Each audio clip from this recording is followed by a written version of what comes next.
Donc nous sommes le ministère de la voix de minuit.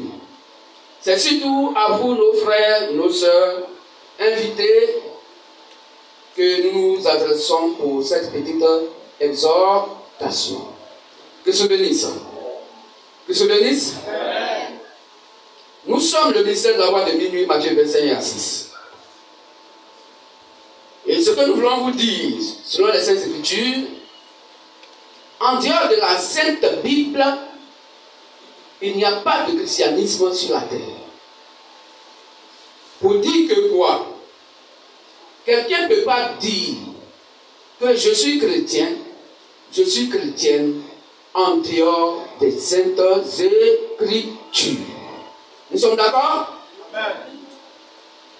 Personne ne peut dire que j'adore le véritable Dieu dont le nom est le Seigneur Jésus le Christ en bafouant ou en rejetant les Saintes Écritures.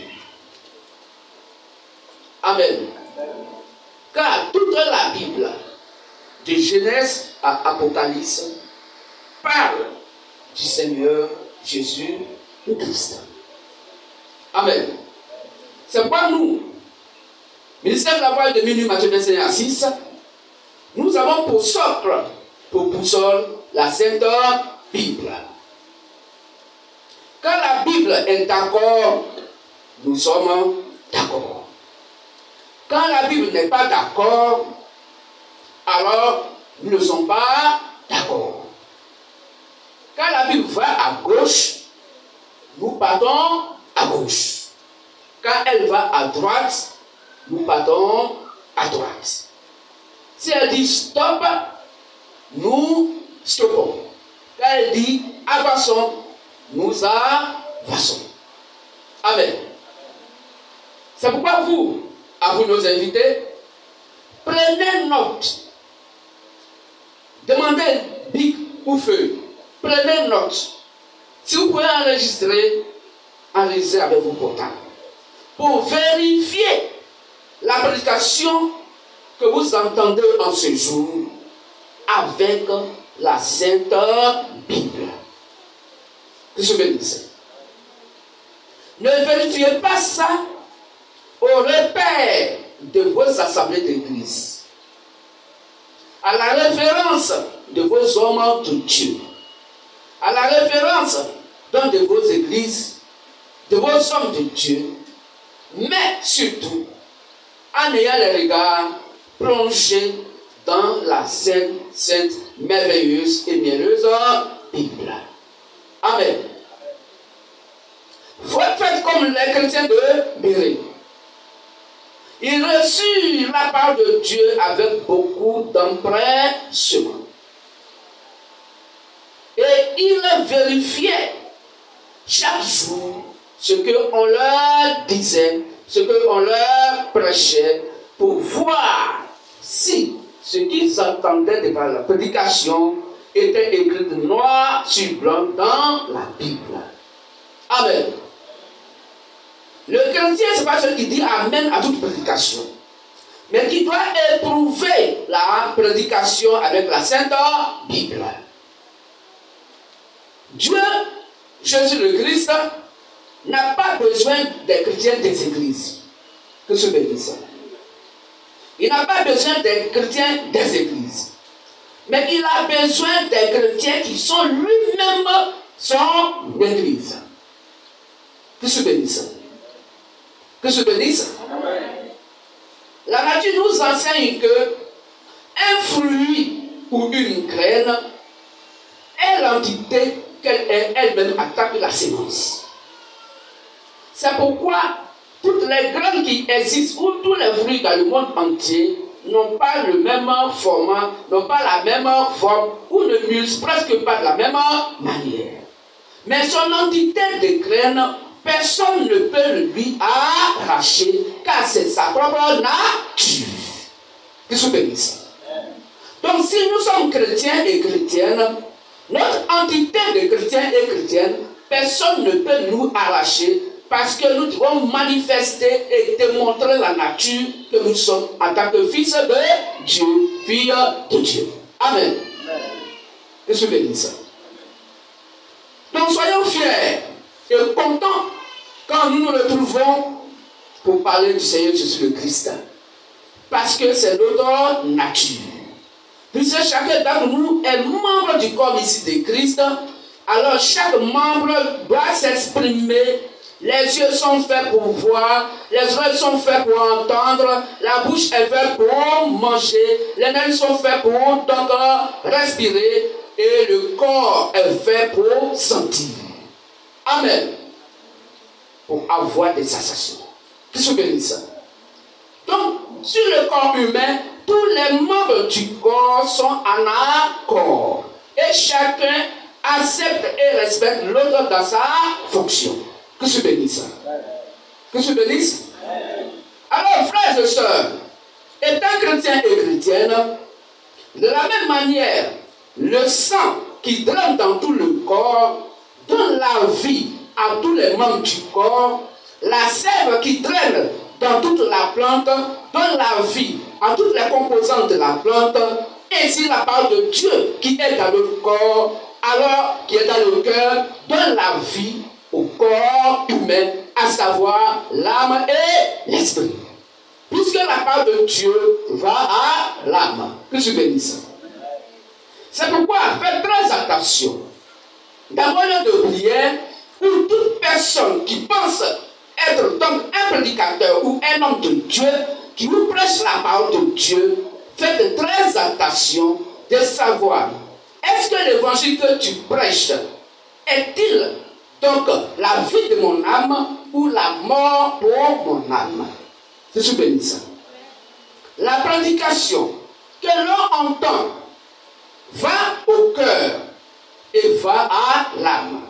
Toute prédication qui est donnée et qui n'est pas en accord avec l'évangile que le Seigneur Jésus a prêché de par la doctrine des apôtres est un sérum, est un vaccin qui donne la mort à l'âme. Que je bénisse.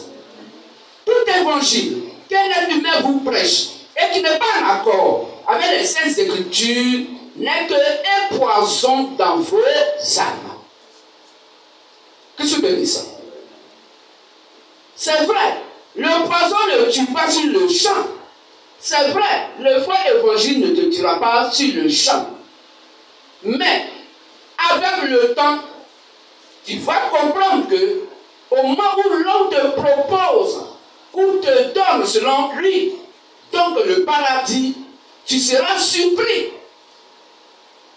qu'un jour, le jour du jugement, tu es devant l'enfer. La plus grande déception. Que je bénisse. Frères et sœurs, c'est de ton vivant que tu vas savoir si tu vas au paradis ou pas. C'est maintenant là que le jugement de Dieu se manifeste. Pourquoi? Parce qu'il est écrit dans cette écriture que le jugement commence dans la maison de Dieu. Que je bénisse. Donc nos âmes sont jugées toutefois que nous sommes donc là présents devant l'évangile. Quel évangile qui va à ton âme?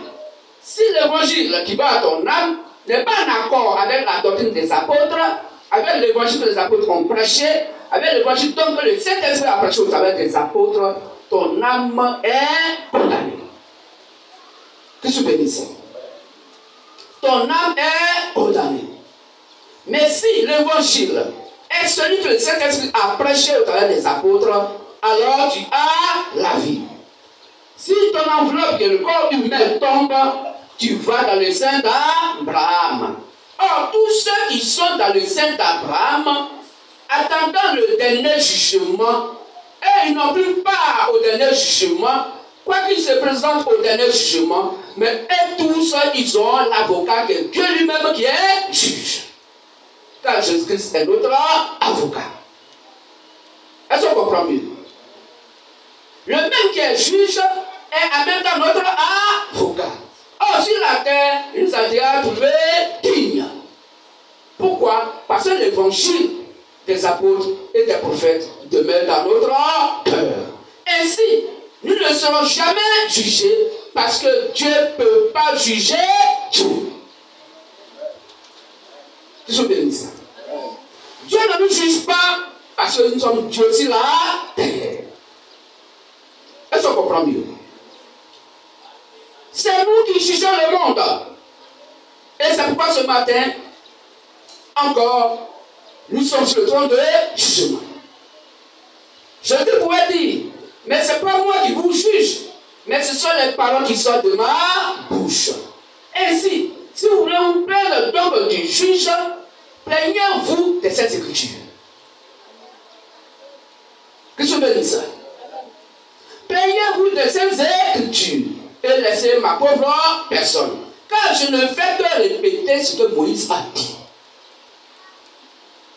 Que je bénisse.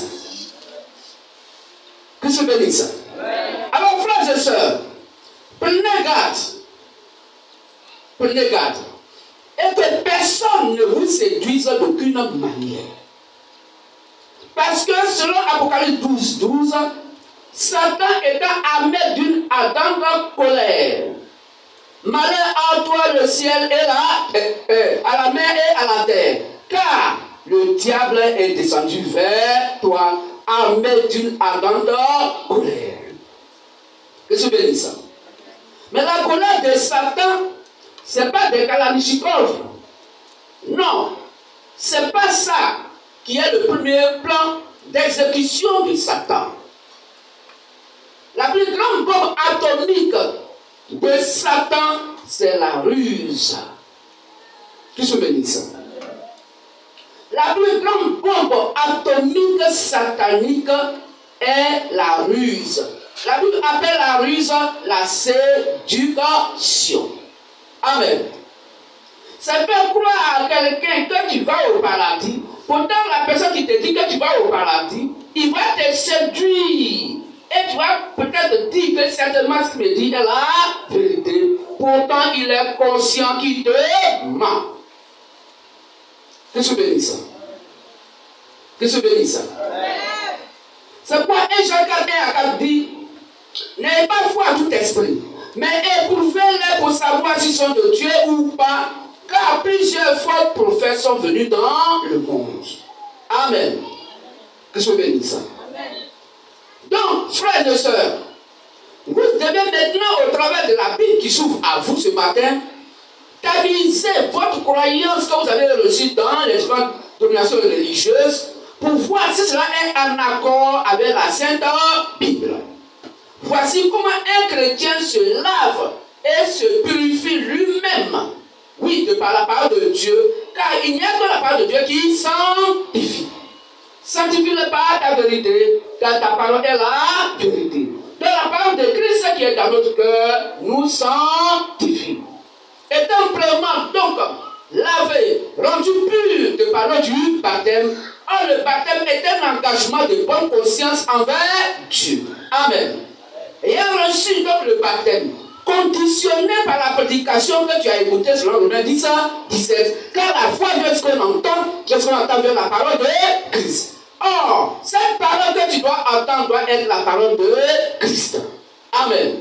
En dehors de la parole de Christ, tout baptême est un faux baptême qui conduit à l'enfer. Car la Bible nous dit, selon Marc 16, 15 à 16, que celui qui croira et qui sera baptisé sera sauvé.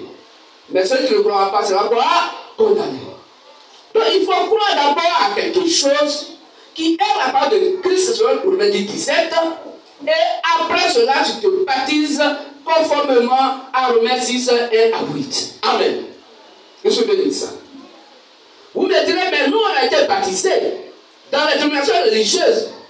Mais la Bible dit que si le baptême que vous avez reçu, l'évangile que vous a prêché, si cela n'est pas un accord avec l'évangile que les apôtres ont prêché, votre baptême n'est pas reconnu par Dieu. Amen. Amen. Et la Bible dit, vous n'avez jamais été baptisé, parce que jusqu'à ce jour, le péché d'Adam et Ève demeure sur vous. Que je bénisse. Et vous êtes en train d'activer encore les flammes de l'enfer pour vos âmes. Amen. Que je bénisse. On peut dire Amen. Amen. Alors, frères et sœurs, vous dites que vous êtes chrétien. Qu'est-ce que la Bible appelle un chrétien?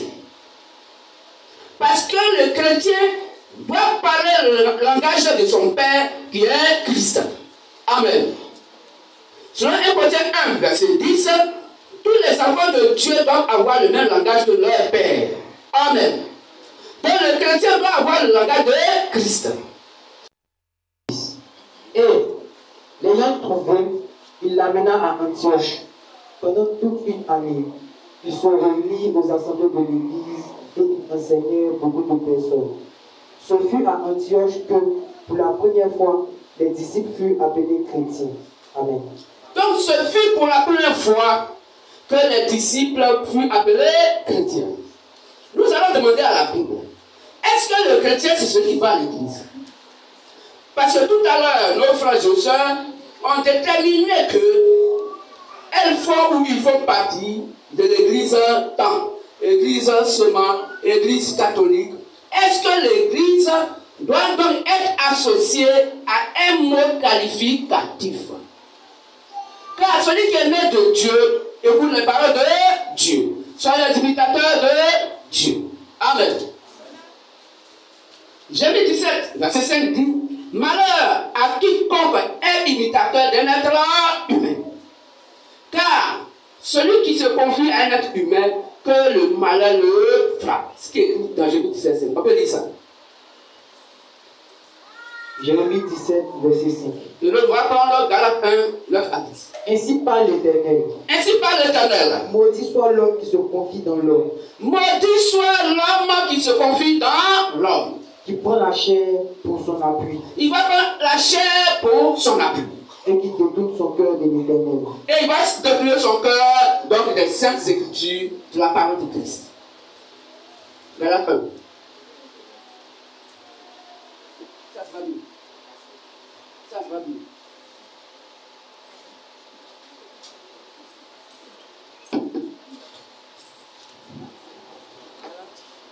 Il faut lire là-bas, mon frère. Galates 1, 9 à 10. Galates 1, 9 à 10. Nous l'avons dit précédemment. Nous avons dit précédemment, et je le répète à cette heure. Et je le répète à cette heure. Si quelqu'un vous annonce un autre évangile. Si quelqu'un vous annonce un autre évangile. Que celui que vous avez reçu. Que celui que vous avez reçu. Qu'il soit anathème. Qu'il soit maudit. Et maintenant. Est-ce la faveur des hommes que je désire? Est-ce que c'est la faveur d'un être humain que je désire? Ou celle de Dieu? Ou celle de Dieu? Donc il y a un choix. Dans l'adoration, il y a un choix. Ou tu fais l'adoration selon donc la volonté de Christ, ou tu fais l'adoration selon la volonté des êtres humains. Est-ce que je cherche à plaire aux hommes? Est-ce que je cherche à plaire aux hommes? Si je plaisais encore aux hommes, si je plaisais encore aux hommes, je ne serais pas serviteur de Christ. Je ne serais pas serviteur de Christ. Mais si quelqu'un plaît à un être humain, tu n'es pas un chrétien. Alors comment plaire à un être humain? Au lieu de plaire à Christ, donc à la parole de Christ, à la Sainte Bible, c'est quand tu te laisses conduire par les pensées d'un être humain. La pensée humaine, c'est quoi? C'est ce que l'homme dit qui n'a pas écrit noir sur blanc dans la Bible. Que je bénisse. Que je bénisse. Alors le frère, tout à l'heure la Bible va te dire que tu n'es pas encore, tu n'es même pas encore chrétien. Tu veux entendre ça? Mon frère qui est à côté du garçon. Vous deux-mêmes. Y compris aussi notre soeur. Que je bénisse. Comprenez que nous ne sommes autre personne. Mais nous voulons dire la vérité biblique, tel que cela est écrit noir sur blanc. Parce que c'est ça qui est notre rôle. Raison pour laquelle nous venons à la fin des temps. Parce qu'il faut que le maçon prenne d'abord le dessus pour que la lumière puisse luire dans les ténèbres. Amen. Que je bénisse ça. Donc frère, si vous êtes chrétien, c'est que vous êtes disciple de Jésus-Christ. Le disciple de Jésus-Christ, c'est qui? Prenons Jean 8, verset 30 à 32. Jean 8, 30 à 32. Comme Jésus parlait ainsi, plusieurs crurent en lui. Plusieurs ont cru en lui. Et il dit aux Juifs qui avaient cru en lui, Donc, à ceux qui ont cru en lui, il dit, si vous demeurez dans ma parole, si vous demeurez dans ma parole, vous êtes vraiment mes disciples. ils sont quoi? Vous êtes vraiment mes disciples. Vous êtes vraiment mes disciples. Ce fut à Antioche pour la première fois que des disciples ont été appelés quoi? Chrétiens. On vient de lire le verset. La Bible va nous expliquer qu'est-ce que Dieu appelle donc chrétien. Amen. La Bible appelle le chrétien qui est le disciple de Jésus-Christ, celui qui demeure dans sa parole. Qu'est-ce que je dis ça? Frères et sœurs, est-ce que vous demeurez réellement dans la parole de Jésus-Christ? Je passe surtout à nos frères et sœurs invités. Chrétiennes de l'église de Séma, chrétiennes de méthodistes, chrétiens catholiques. Vous voyez? Oh, vous savez combien de paradis déjà? 3 paradis. Or, s'il y a 3 paradis, il va y avoir 3 Jésus. S'il y a 3 Jésus, il y a 3 pères. S'il y a 3 pères, c'est qu'il y a 3 Saint-Esprit aussi. Parce que le rôle du Saint-Esprit, c'est de vous conduire dans toute la vérité. Et non la vérité. Car Dieu est la vérité. Il n'est pas une vérité, mais il est la vérité. C'est parce que vous croyez d'avoir lieu de prière et l'enseignement qu'on vous donne là-bas, la vie éternelle. Ah, cette vie éternelle, personne ne peut la voir en dehors du Saint-Esprit. Donc, ça vous fait dire 3 Saint-Esprit. Et puis, il y a un Saint-Esprit qui est mauvais, qui s'oppose aux Saintes Écritures. Car si cela vient de Dieu, votre Saint-Esprit doit être le même Saint-Esprit, vous conduisant dans la même vérité. Mais vous avez 3 doctrines différentes. Opposées. Croyance différente. Adoration différente. C'est quel Saint-Esprit bâtard? Qu'est-ce que vous bénissez ça? Êtes-vous sûr que c'est le véritable Saint-Esprit des Saintes Écritures? Son rôle de conduire tous les croyants dans un même langage, un même esprit, les mêmes sentiments. On peut dire ça? 1 Corinthiens 1, verset 10. 1 Corinthiens 1, verset 10. Je vous exhorte, frères, par le nom de notre Seigneur Jésus-Christ, à tenir tous un même langage. Tous. On n'a pas dit une partie d'eux, mais tous. Tous les enfants de Dieu sur la terre doivent avoir le même langage. S'il y a des langages différents, ça ne fait pas de lui. Et à ne point avoir de division parmi vous. Mais pourquoi Église terrestre, christianisme terrestre, porte pas chaussures, alors que catholique porte chaussures? C'est que cet esprit qui a conduit les deux. Ils n'ont pas le même langage. Et cet esprit qui ment à l'un et qui ment à l'autre. Oh, Dieu ne ment point. Car en lui, il n'y a point d'homme de variation. Amen. Amen. Ce qu'il a dit, ne les exécutera-t-il pas? Ce qu'il dit, non, 23, verset 19. Que se bénisse. Frères et sœurs, Satan vous a menti dans votre religion, appelée donc Église. Vous n'avez jamais été conduit par le Saint-Esprit. Et Dieu dit, il a fait ça expressément pour que ceux qui ne sont pas nés de lui puissent aller à l'enfer. On peut lire ça? 2 Thessaloniciens 2, 9 à 15, rapidement. Écoutez attentivement. 2 Thessaloniciens 2, 9 à 15.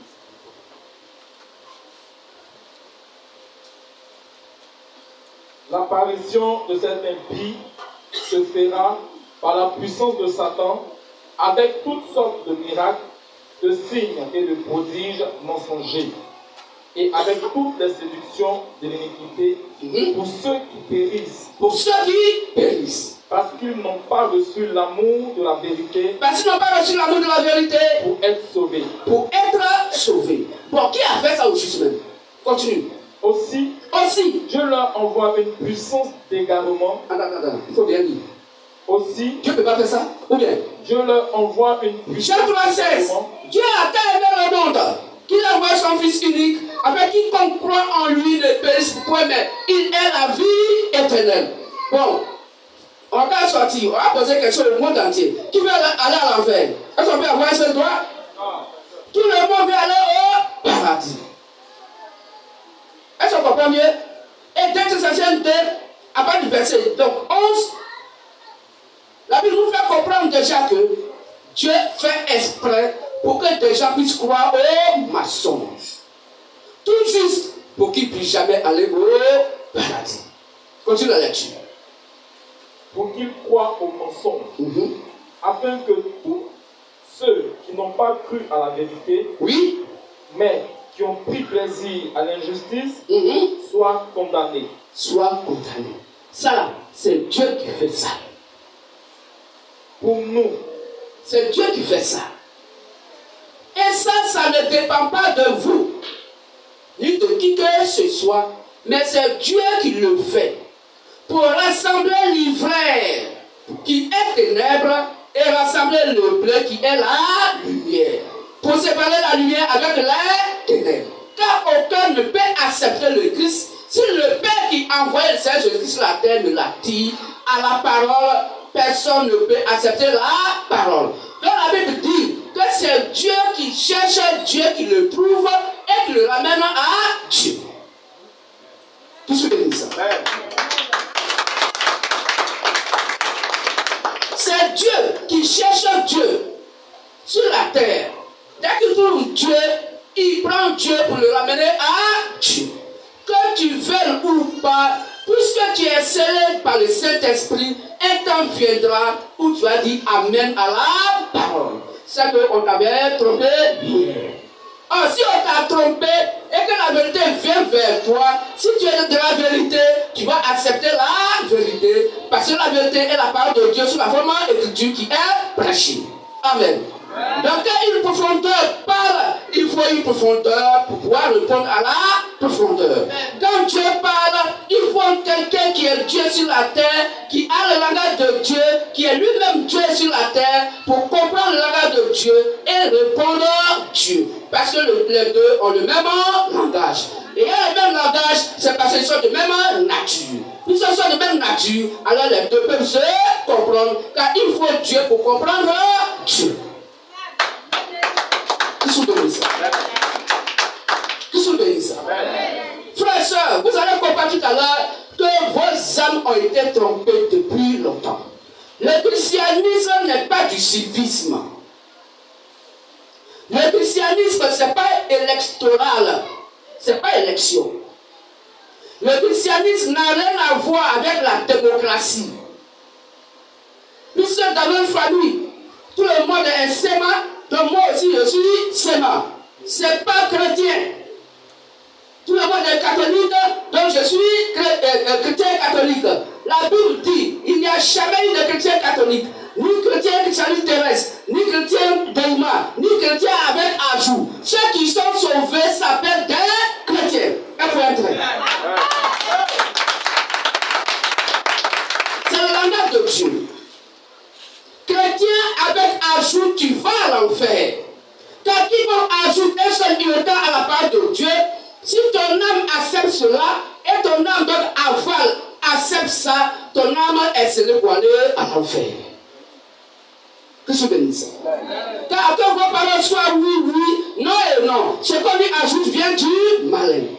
Matthieu 5, 37. Après, le verset 18, Abraham nous dit que personne ne doit ajouter à la part de Dieu, ni retrancher. Toute personne qui ajoute ou qui retranche à la part de Dieu, non seulement tu es maudit sur la terre, mais tu n'iras jamais au paradis. On peut lire ça? Apocalypse 22, verset 18 à 19. Je le déclare à quiconque entend les paroles de la prophétie de ce livre. Si quelqu'un y ajoute quelque chose, Dieu le frappera des fléaux décrits dans ce livre. Et si quelqu'un retranche quelque chose des paroles du livre de cette prophétie, Dieu retranchera sa part de l'arbre de la vie et de la vie sainte décrite dans ce livre. Amen. Amen.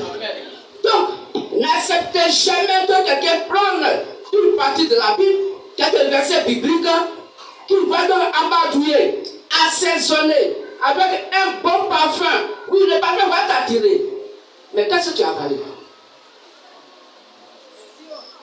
Le parfum, le décor, ce n'est pas fait pour la bouche. Le parfum est fait pour les narines. Le décor est fait pour les yeux. Mais ce que tu dois avaler est fait pour la bouche.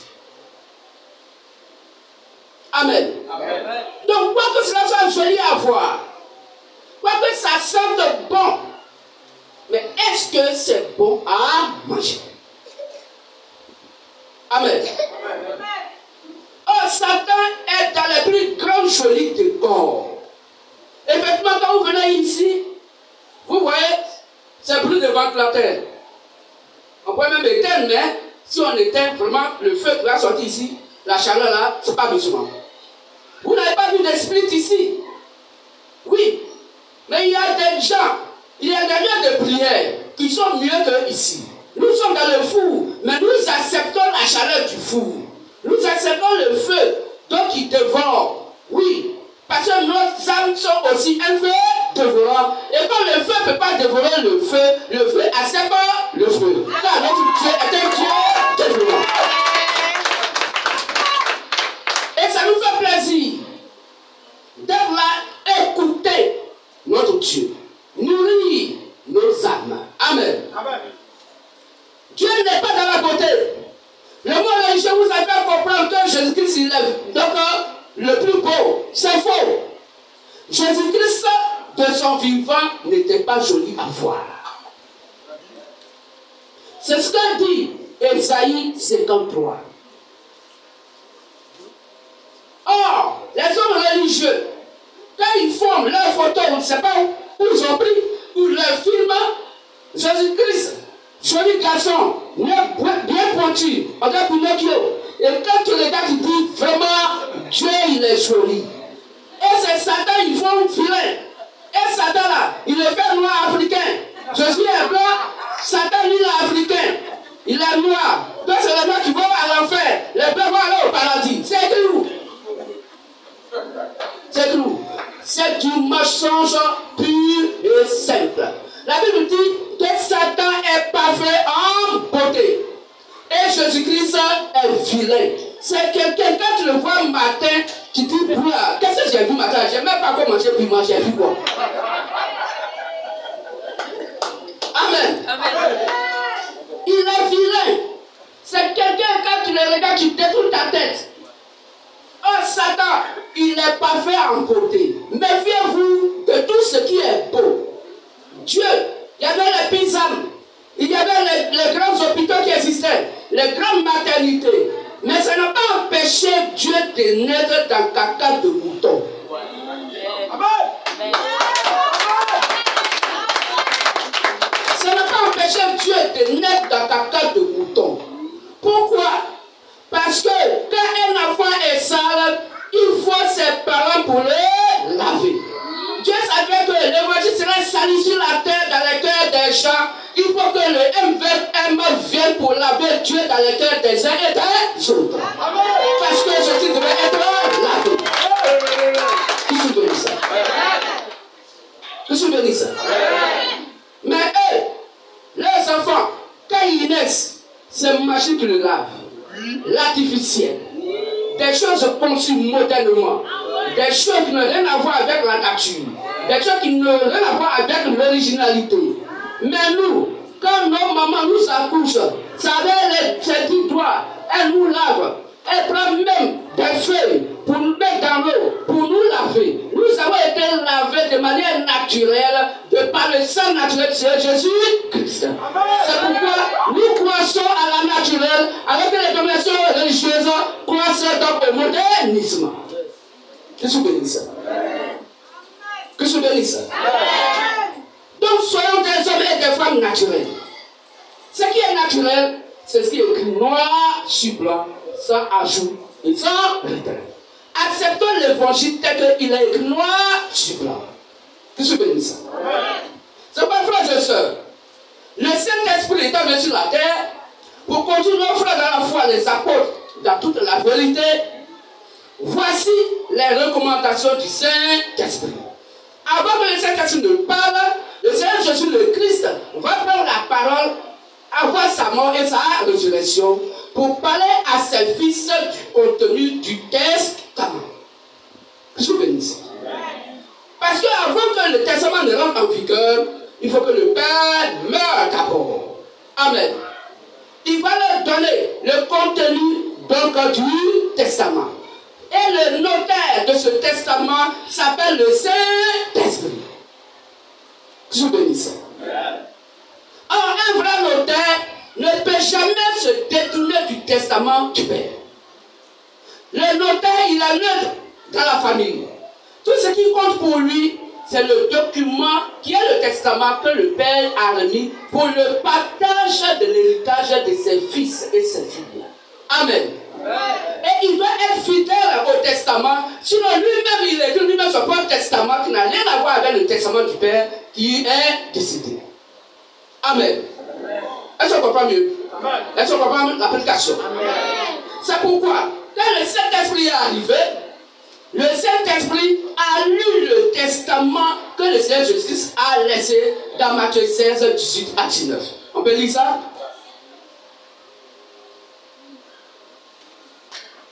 Matthieu 16.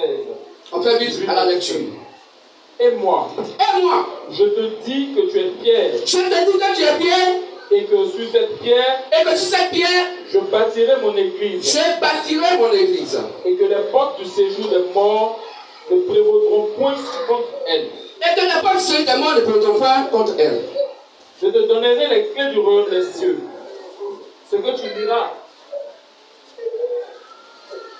Matthieu 16, 18 à 19. Et moi, je te dis que tu es Pierre. Je te dis que tu es Pierre. Et que sur cette pierre, je bâtirai mon église. Et sur cette pierre, je bâtirai mon église. Et que les portes du séjour des morts ne prévaudront point contre elle. Okay. Je te donnerai les clés du royaume des cieux. Ce que tu liras sur la terre sera lié dans les cieux. Et ce que tu délieras sur la terre sera délié dans les cieux. Amen. Amen. Que tu bénisses. Donc, il dit tu es Pierre, et sur cette pierre je bâtirai mon église. Jésus, avant sa mort et sa résurrection, va maintenant confier le testament. Puisque chaque enfant doit connaître la richesse de son père. Puis ce matin, quand il va au champ, le père lui dit, voici la limite, ce bois que tu vois là, l'autre bois, grand bois tu vois à côté, l'autre petite montagne là, et puis derrière, la petite rivière qui est là, c'est ça les limites avec les voisins. Les jours où il ne serait pas là, c'est vrai, votre oncle est là. Et il connaît parfaitement les limites. Mais vous aussi, vous devez savoir quelles sont les limites, de peur que l'oncle ne vous mente. Est-ce qu'on comprend mieux? Donc il va dire aux apôtres, continue dans la lecture. Alors, il recommanda aux disciples de ne dire à personne qu'il était le Christ. Amen. Donc après avoir fini de parler, il dit tu es Pierre, c'est Pierre, je bâtirai mon église. Et que les portes sèches de mort ne pourront pas contre elle. Je te donnerai les clés du royaume des cieux. Ce que tu diras sur la terre sera lié dans les cieux. Et ce que tu te diras sur la terre sera lié dans les cieux. Donc Jésus, le Christ de son vivant, étalait déjà l'héritage qui est le testament, qui est la bonne nouvelle. Et il leur dit, dans Jean 16, il leur dit, je vous enverrai un consolateur, le Saint-Esprit. Votre oncle là, je vais lui tout dire. Mais ayez confiance en lui, parce qu'il ne peut jamais donc dérober un seul mot, un seul iota du testament que je lui ai confié. Quand le Saint-Esprit va venir, il ne va pas se détourner de l'autorité. Il ne parlera pas de lui-même, mais il vous dira tout ce que je lui ai dit. Et cela va être en accord avec ce que je vous ai dit. Il va vous expliquer toutes choses. Amen. Que je bénisse. Et quand le Saint-Esprit est descendu, il dit, la femme ne doit pas prêcher l'évangile. Selon 1 Corinthiens 14, 33 à 38. Selon 1 Corinthiens 2, 9 au verset 15. Selon Apocalypse 2, verset 20. Et la Bible dit que si un homme se disait envoyé de Dieu est à la chair et qu'il y a un chapeau sur sa tête, il déshonore Jésus-Christ. l'évangile et qui a dans la tête couverte, chapeau sur la tête, et qui prêche la parole de Dieu, conduit tous ceux qui l'écoutent à l'enfer. C'est ce que dit 1 Corinthiens 11, à partir verset 3, verset 4.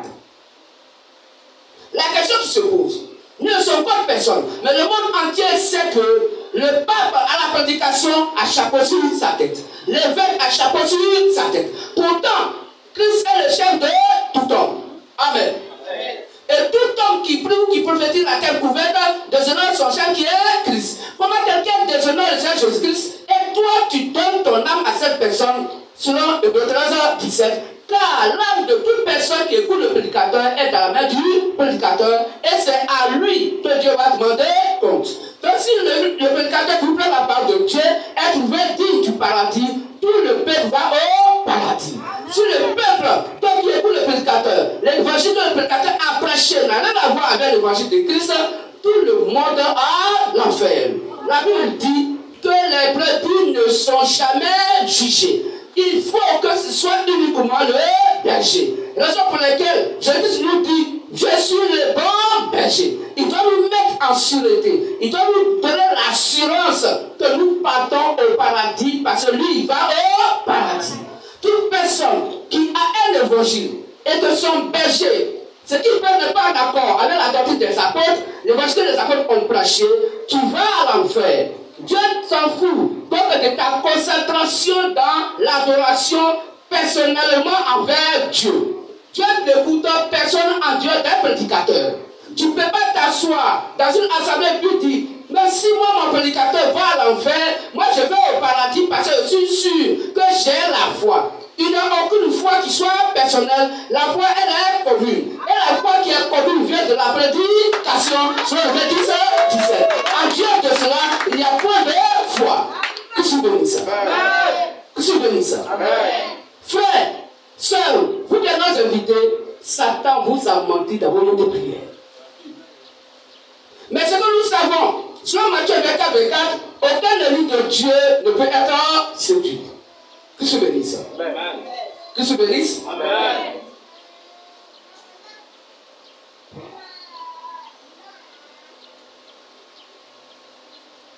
Que se bénisse. Amen. Aucun homme de Dieu ne peut être séduit. Frère, quand vous montez, même si c'est ce jour de mort vous partez, si vous êtes fils ou fille du véritable Dieu, la Seigneur Jésus-Christ, le séjour de mort va vous vomir. Parce que la sémence royale d'Abraham que vous êtes, le séjour de mort ne peut jamais vous retenir. C'est impossible. Car le blé retourne au blé et l'ivraie retourne à l'ivraie. La lumière va à la lumière et les ténèbres retournent aux ténèbres. Que je bénisse. Et raison pour laquelle Jésus pourrait dire, je suis venu chercher et sauver ce qui était perdu. Oui, parce que nous étions au séjour des morts. À cause de lui, il allait au séjour des morts pour nous faire ressortir du séjour des morts et nous ramener en lieu sûr en Christ. Oh, le séjour des morts, aujourd'hui c'est quoi? C'est le type de détermination religieuse. Là où vous êtes, vous pensez y avoir la vie, vous pensez y avoir l'évangile. Pourtant, Satan vous donne un évangile hybride, plein de mensonges. Car si on ajoute la vérité donc aux ténèbres, Dieu voit cela comme des ténèbres. Dans le séjour des morts, c'est ce que vous appelez abusivement aujourd'hui les églises. Dieu n'est pas là-bas. Dieu considère ça comme le séjour des morts. Alors, l'évangile que nous prêchons va aller dans vos cœurs. Puisque vos cœurs, aujourd'hui, la religion se disant chrétienne, avec des cœurs, des frères et des sœurs, des séjours des morts. Alors, la parole arrivant là-bas va maintenant stimuler l'esprit de Christ qui est en vous pour que donc, la lumière puisse donc éclairer dans les ténèbres qui sont les cœurs qui ont reçu un évangile hybridé avec un évangile donc dénominationnel. C'est ce que nous sommes en train de faire. Oh, quand Christ est venu, il dit la lumière est dans les ténèbres, mais les ténèbres n'ont pas reçu. Mais à tous ceux qui l'ont reçu, donc il y a des gens qui doivent recevoir la parole de Dieu. L'évangile n'est pas donné pour tout le monde. Que se bénisse. Que se bénisse. Si aujourd'hui vous dites Amen à l'évangile, c'est votre âme qui répond. Parce que vous étiez en Christ avant la fondation du monde physique. Aucun fils de Dieu, fille de Dieu, ne va à l'enfer. C'est impossible. Aucun fils de Dieu, aucun fils de Dieu ne va à la perdition. Sinon, le fils de la perdition. Sinon, Judas Iscariote. Oh, Judas Iscariote est le chef de Satan. Et les apôtres sont le chef du Saint-Esprit. Le Saint-Esprit a donc ensemencé la bonne nouvelle en eux. Et aujourd'hui, nous sommes le champ de notre Dieu. Parce que nous avons reçu la sémence que le Saint-Esprit a laissé aux apôtres. Et le semeur de cette époque s'appelle William Marion Branham. Celui qui a ensemencé la bonne nouvelle de son époque, de son temps, au temps de la Odyssée, dans les 10 vierges. Et malheureusement, les 10 vierges sont donc éteintes, les 10 vierges sont endormies, parce que le ministère de la voix de Béni, Matthieu verset à ce que nous sommes, nous devons être là pour pouvoir éclairer le message de Branham, et que le message de Branham puisse prendre donc surface, donc faire beaucoup de branches et de produire des fruits dignes de ce véritable Dieu. Raison pour laquelle nous sommes là. Quand la femme n'a pas la prédication, un homme qui se dit évêque doit d'abord, avant qu'il ne postule, doit d'abord être marié d'une seule femme. C'est ce que dit 1 Timothée 3, 1 jusqu'au verset 8. Que je vous bénisse. Même l'évêque, non seulement il va avoir une seule femme, mais le diacre aussi va être marié d'une seule femme. Mais quand l'évêque a la religion là, pourquoi l'évêque n'est pas marié? Et puis il est évêque. Pourquoi est-ce que l'homme de Dieu qui s'appelle diacre, pourquoi il n'est pas marié? La Bible dit qu'il doit se marier à une seule femme. Le prêtre doit être marié à une seule femme. Mais pourquoi ils ne sont pas mariés? Parce qu'ils s'opposent au Saint-Esprit. Parce que ce n'est pas Dieu qui les a envoyés. Ils se sont envoyés eux-mêmes. Eux-mêmes là, ils se sont fait quoi? Eunuques. Eux-mêmes, ils se sont castrés eux-mêmes. Mais il y a des gens qui sont nés eunuques. Oui, et qui doivent donc préparer l'épouse du Seigneur Jésus-Christ. Jésus-Christ en a envoyé 7 eunuques qui sont les 7 messagers. Et nous sommes au temps du dernier eunuque appelé William Marion Branham. Et lui, il a préparé donc 10 vierges au Seigneur Jésus-Christ. Et aujourd'hui, il y a des gens qui vont eux-mêmes se faire eunuques de leur propre volonté parce qu'ils étaient envoyés par Satan. Car là où la lumière se trouve, là se trouvent les ténèbres. Christ nous bénisse. Donc après le culte, s'il y a des questions, vous allez les poser parce qu'on n'a pas assez de temps. L'autre message, son heure est arrivé, c'est un message qui est court. Nous allons donner ce message.